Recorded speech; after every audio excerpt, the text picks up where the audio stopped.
Hey guys, I wanted to create a video to show you guys how I get my probate leads for free during COVID. Typically I go to the courthouse every Friday. I try to spend about 2 hours there going through the documents, see which cases have real properties or not. Every courthouse is different. Some courthouse allows you to access the probate cases online. Some courthouse you will have to go in person because the information that are in the cases are very confidential. This would be extremely beneficial for people that are just getting started and have time. For me, I find it better going in person because I noticed that there's not a lot of people going there, going through leads because wholesalers are very lazy. They rather just go on the internet and go on PropStream and go on ListSource and just pull data. Every time I go there, I'm usually the only one there. So the reason why I do probate leads is because probate leads are highly motivated. If you're just getting started in wholesale, I think you should go after probate leads. Probate leads are inherited properties. The people that inherit the property, they don't even want the house most of the time. The reason why they don't want the house is because it comes with liability. They will be responsible for the mortgage. They're responsible for upkeeping the property so that the city don't find them. Another reason why they don't want a property is because they have to take care of everything. They have to cut the grass so the city won't find them. They have to pay the mortgage every month. Inheriting a property, it sounds good, but it can be a problem. Imagine having to pay another mortgage. Imagine having to upkeep another house. Imagine living in a place like Georgia and the house you inherit is in Florida. That means you have to commute back and forth just to make sure that the property is good. It's just too much stress. That's why a lot of people choose not to be landlord because it's too much work. You have to worry about maintenance, you got to worry about fixing everything, you got to worry about too much stuff. I've been to 2 courthouses and both of them have a different process. I'm about to head down to my county courthouse right now just to go look at some probate leads and add some data so that way I can skip trace it and have my cold caller dial them later on. The first courthouse I went to, they had employees outside from each department. I'm actually in front of the courthouse right now, I'm about to go inside.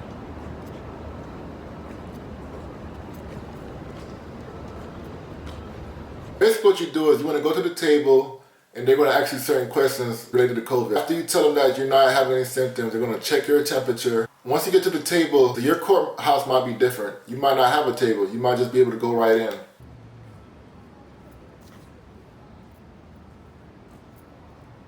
If you do see a table, you want to go to the probate division and ask them where is the probate office located inside the courthouse.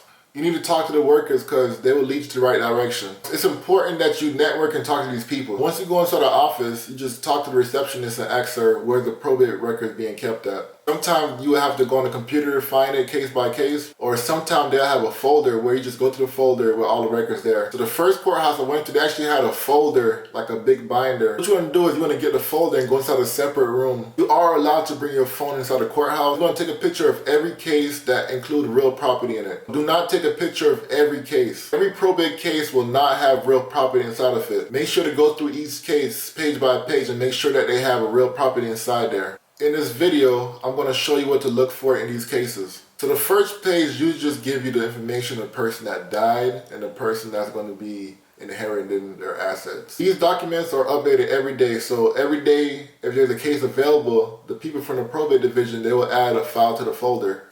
Depending on the size of your county will determine how often you go to the courthouse. The county I live in is kind of big.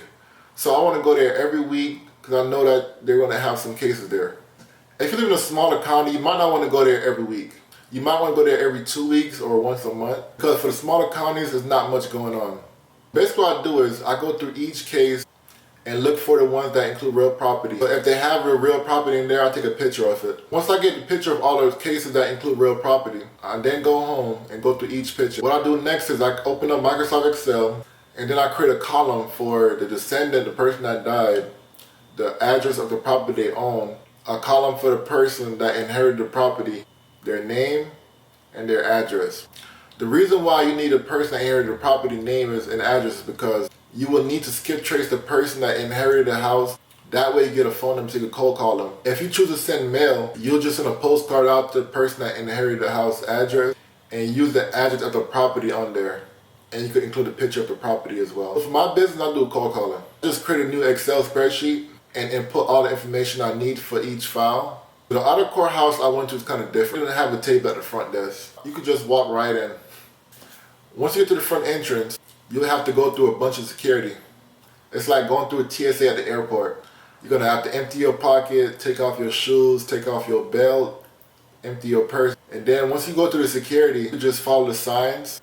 If you're lost, you could just ask the clerk a question. They'll be happy to help you. So the probate files can be in two different places. It could be in a record management office, or it could be in a probate office. The first courthouse I went to, they kept all their documents at a probate office. Other courthouse I went to, they had everything electronically. I'm able to see the cases online, but I'm not able to go through the documents. Yes, there are other ways to get probate leads, but for the sake of this video, I'm just gonna show you the way to get it for free. Because not everybody have marketing budget, especially the people that are just getting started. It is tedious, but it's well worth it. Probate leads are some of the most highly motivated leads ever. I promise you, if you stay consistent and go to the courthouse every week, you will find good leads and you will get a deal done. The second courthouse I went to, I asked the clerk for direction, and they told me to go to the record management department. Once I got there, I just spoke to the clerk at the front desk. He told me that I could just go on the computer and take pictures. And if I wanted to print, it was $1 a page. I'm definitely not doing that. You can just sit on the computer, just search the records you want and take pictures of all the records that include real property in it. It is tedious, but it's worth it. That's why it's best to go once a week. Don't let it pile up too much. I'll say about 50% of the records have real property in it. The rest are just personal properties. It could be a vehicle, it could be timeshares, it could be stocks, it could be bank account. You guys need to hurry up or hop on this. Probate leads are highly motivated. The probate process can take a few months, but don't let that stop you. Lock the property up on the contract and then just put a term in there. Extend the close date to 90 days or 60 days, whenever the probate will close. Or you could put a contingency saying that closing will happen after the probate process is over with.